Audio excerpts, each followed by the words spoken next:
Hello दोस्तों, स्वागत है आपका फिर से एक नई क्लास में। इस क्लास में हम बात करने वाले हैं अभिक्रिया की अर्ध आयु। दोस्तों, अभिक्रिया होता है, इसका अर्ध आयु ज्ञात करना है तो इसके लिए आपको समाकलित वेग समीकरण वाला वीडियो देखा होना जरूरी होता है, क्योंकि वहाँ पर शून्य कोटि और प्रथम कोटि के लिए मैंने जो इक्वेशन निकाली थी उसमें से दो इक्वेशन है जो कि यहाँ पर हम काम में लेंगे। तो हम अभी पढ़ेंगे कि जो अर्ध आयु है वो शून्य कोटि के लिए और प्रथम कोटि के लिए। आ रही बात समझे? तो अपन स्टार्ट करते हैं, वीडियो को एंड तक देखिए ध्यान से। दोस्तों, अगर हम बात करेंगे सबसे पहले अभिक्रिया की अर्ध आयु। वैसे अर्ध का मतलब होता है आधा, आयु का मतलब होता है दोस्तों उम्र। ठीक है, तो आधा और उम्र किसकी? अभिक्रिया की। अब अभिक्रिया की आधी उम्र मतलब क्या हुआ? जैसे कि कोई भी रिएजेंट होता है, अभिकारक होता है, वो जब टूटना स्टार्ट करता है और ये किस में पर बदलता है? उत्पाद में। मान लीजिए हमारे पास में 10 अभिकारक हैं। अब ये जो अभिकारक 10 हैं वो 10 अभिकारक आधे हो जाते हैं तो 5 उत्पाद बनेंगे और 5 अभिकारक आपके बचेंगे। आ रही बात समझे? सिंपल भाषा में आप समझिए ध्यान से। कहने का मतलब अभिकारक 10 थे, वो 10 अभिकारक अब आधे हो चुके, तो जो अभिकारक आधे उत्पाद में परिवर्तित हो जाते उस समय को, उस टाइम को हम दोस्तों कहते हैं उस अभिक्रिया का अर्ध आयु। मतलब कि अभिक्रिया की आयु आधी हो चुकी। अब आपके अभिकारक हैं वो आधे रह गए उत्पाद में परिवर्तित होने के लिए। आप इसको समझ सकते हैं ध्यान से कि अगर आपका खाना है पूरा टिफिन भरा हुआ और आपने आधा खा लिया, तो जितना आधा खाया है उसमें जितना भी टाइम लगा है वो टाइम क्या कहलाता है? अर्ध आयु। आ रही बात समझे? तो आपके अभिकारक होते हैं वो आधे उत्पाद में जब परिवर्तित हो जाते हैं तो उस समय को हम क्या कहते हैं? अभिक्रिया की अर्ध आयु कहते हैं। पढ़िए इसको, डेफिनेशन को ध्यान से। अभिक्रिया में अभिकारक के आधे भाग को उत्पाद में परिवर्तित करने में जितना समय लगता है, कि अभिक्रिया में अभिकारक होंगे उसके आधे भाग को उत्पाद में परिवर्तित करने में जितना टाइम लगेगा उसे हम क्या कहते हैं? अभिक्रिया की अर्ध आयु या अर्धायु बोलते हैं इसको। ठीक है, अब दोस्तों इसको प्रदर्शित करते हैं टी हाफ से। टी आधा, समय आधा। अब दोस्तों मैंने शून्य कोटि की जो अभिक्रिया होती है उसमें समाकलित वेग समीकरण में एक इक्वेशन निकाली थी, वो इक्वेशन हम काम में लेते हैं। तो हम लिखेंगे, हम जानते हैं, हम क्या जानते हैं? तो हम जानते हैं के बराबर R not minus R divide by T. इसको हम लिख सकते हैं वेग स्थिरांक। के का मतलब होता है दोस्तों वेग स्थिरांक, बराबर आर नॉट का मतलब अभिकारक की प्रारंभिक सांद्रता, माइनस आर का मतलब अंतिम सांद्रता, डिवाइड बाय समय। ठीक है, यदि हम बात करें, यदि टी की बात करें तो टी हमारे पास में क्या है? अर्धायु, तो हो जाएगा टी हाफ। और इसमें जो आपके अभिकारक हैं उसकी सांद्रता होगी, उसकी प्रारंभिक सांद्रता अब क्या हो जाएगी? आधी। क्यों प्रारंभिक सांद्रता आधी हो जाएगी दोस्तों? क्योंकि यहाँ पर हमारे पास में जो जितने मात्रा में लिए थे अभिकारक, अब वो आधे परिवर्तित हो चुके उत्पाद में। तो हम इसको लिख सकते हैं कि अभिकारक की सांद्रता जो कि प्रारंभिक सांद्रता आर नॉट होगा वो कितना हो जाएगा? आधा। इसका मतलब बटे 2 करेंगे, तो इसको हम इसमें रखेंगे, आगे जहाँ जहाँ मान है उसको रख देते हैं। देखिए के बराबर R not minus R, R का मान कितना है? आर नॉट बाय 2, तो यहाँ पर हो जाएगा R not divide by 2 divide by T. T को क्या लिखना है? टी हाफ लिखना है, तो यहाँ पर हो जाएगा टी हाफ। अब इसका हम लघुत्तम लेते हैं, समझो क्या होता है आगे। बराबर इसके नीचे कोई नहीं, मतलब 1 कर देंगे, लघुत्तम आ जाएगा 2। 1 का गुणा 2 के साथ 2 और 2 का गुणा आर नॉट के साथ 2 आर नॉट, माइनस 2 का गुणा 2 के साथ 1, 1 का गुणा आर नॉट के साथ आर नॉट ही बचेगा। अब 2 आर नॉट है, उसमें से 1 आर नॉट जाएगा, चला जाएगा, तो कितने बचेंगे? 1 आर नॉट और नीचे कौन है अपना? T half. अब दोस्तों इसमें से तो 1 आपका आर नॉट बचा है और नीचे 2 होता है, इसके गुणे में आ जाएगा, तो 2 हाफ और आगे कौन है आपका के।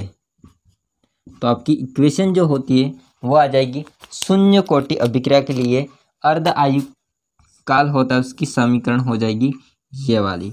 अब ये समीकरण क्या है तो उसको थोड़ा हम लिखते हैं क्या होती है।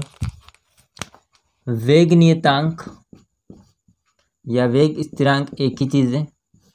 के मतलब वेग स्थिरांक बराबर आर नॉट। आर नॉट क्या है प्रारंभिक सांद्रता divide by 2 into T half क्या है अर्धायुकाल। ठीक है, तो ये इक्वेशन हो जाएगी शून्य कोटि अभिक्रिया के लिए अर्ध आयुकाल की। दोस्तों यहाँ पर फैक्ट बात है समझना ध्यान से। जो आपके अर्धायुकाल हैं वो अर्धायुकाल प्रारंभिक सांद्रता या अभिकारक की सांद्रता पर निर्भर करता है, क्योंकि इसमें प्रारंभिक सांद्रता आ रही है। तो अगर इसको हम नीचे ले जाएंगे तो ये भी नीचे आ जाएगा। तो हम इसको कह सकते हैं कि जो भी शून्य कोटि का अर्ध आयुकाल है उसकी प्रारंभिक अभिकारकों की प्रारंभिक सांद्रता के समानुपाती होता है।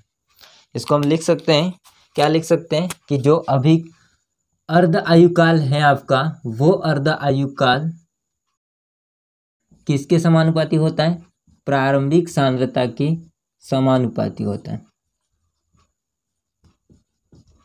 ठीक है, एक फैक्ट है, ये बात याद रखना। और इसके साथ में याद रखिए कि अर्धायुकाल होता है वो अभिकारकों की सांद्रता पर निर्भर करता है। मैं इधर लिख देता हूँ। ठीक है, ये लिख दिया, छोटा सा समझ लेना। पहली बात तो ये है, इसको नीचे लाएंगे तो प्रारंभिक सांद्रता होगी वो अर्धायुकाल के समानुपाती होगी। इसका कहने का मतलब है कि शून्य कोटि के अर्धायुकाल है वो अभिकारकों की सांद्रता पर निर्भर करता है। तो दोस्तों ये इक्वेशन है जो कि आप याद रख सकते हो शून्य कोटि अभिक्रिया के लिए अर्धायुकाल की। ठीक है, अब हम पढ़ते हैं प्रथम कोटि के लिए। हाँ दोस्तों, अब हम समझते हैं प्रथम कोटि अभिक्रिया के लिए अर्ध आयुकाल। इसमें भी हम लोगों ने जो समाकलित वेग समीकरण है उसमें एक इक्वेशन निकाली थी। तो वो इक्वेशन है, यहाँ पर मैं स्क्रीनशॉट लगा दूंगा, देख लेना ध्यान से। तो हम लिखेंगे, हम जानते हैं। दोस्तों एक बात ध्यान रखिए, जो भी मैं लेक्चर वाइज पढ़ा रहा हूँ इस लेक्चर वाइज को आप देखोगे तो इसमें एक वीडियो दूसरे वीडियो से कनेक्ट होता है। मतलब जो इक्वेशन हमने पहले स्टार्टिंग में पढ़ी वो दूसरे जो नेक्स्ट आने वाला वीडियो होता है उसमें काम आएगी। तो आप एक वीडियो देखोगे तो आपको थोड़ा सा अजीब सा लगेगा, बट अगर आप सारे वीडियो देखोगे तो आपको पूरा क्लियर समझ में आएगा। तो इसमें हमने एक इक्वेशन निकाली थी वेग स्थिरांक की, वो थी के बराबर 2.303 divide by T log R not divide by R. ठीक है, आर नॉट प्रारंभिक सांद्रता, आर अंतिम सांद्रता, टी समय, लॉग और के स्थिरांक हो जाएगा। देखिए अब यहाँ पर हम वही मान लेते हैं कि यदि टी जो समय है वो हमारा है हाफ अर्धायु के लिए, तथा जो अभिकारक की सांद्रता है वो अभिकारक की प्रारंभिक सांद्रता आधी हो जाती है, अर्थात वो आधे उत्प्रेरक में परिवर्तित हो जाते हैं। तो हम इसके अंदर रखेंगे, आप कर सकते हैं आराम से। तो के बराबर हो जाएगा 2.303 डिवाइड बाय टी को लिखना है टी हाफ, और लॉग का लॉग आ जाएगा दोस्तों, और आर नोट का R not divide by R. R की जगह क्या लिखना है आर नोट बटे 2। तो यहाँ पर हो जाएगा आर नोट डिवाइड बाय 2। यहाँ से एक चीज़ कट सकती है, क्या कट सकती है, आर नोट से आर नोट कट सकता है, और वो 2 होगा वो लॉग की गुणे में चला जाएगा। ठीक है, तो यहाँ पर होगा आगे के बराबर 2.303 divide by T half log 2। दोस्तों यहाँ पर log 2 का एक मान होता है जो कि आपको याद ही रखना पड़ेगा, ये मैथमेटिक्स की चीज़ें। वो मान होता है इसका 0.3010। इसका जो मान होता है log 2 का ये मान है, तो हम इसकी जगह पर रख देंगे बराबर 2.303 divide by T half. log 2 का मान क्या है इंटू 0.3010। ओके, अब इसको जब पुटअप करेंगे तो फाइनल जो इक्वेशन आ जाएगी क्या बराबर, वो आ जाएगी दोस्तों 0.693 डिवाइड बाय टी हाफ। अब इसमें एक मज़े की बात क्या है, देखो ध्यान से। इसमें एक तो हमारे पास में आई है अर्ध आयु काल और दूसरा आया है वेग स्थिरांक। मतलब इसमें अभिकारक की सांद्रता नहीं आ रही है।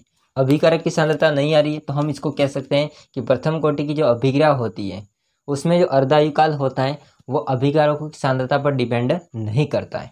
यदि हमको उसका अर्धायु काल ज्ञात करना है तो हम इसकी गणना हम कर सकते हैं वेग स्थिरांक से, और वेग स्थिरांक की अगर गणना करनी है तो हम कर सकते हैं प्रथम कोटि का जो अर्धायु काल होता है उससे।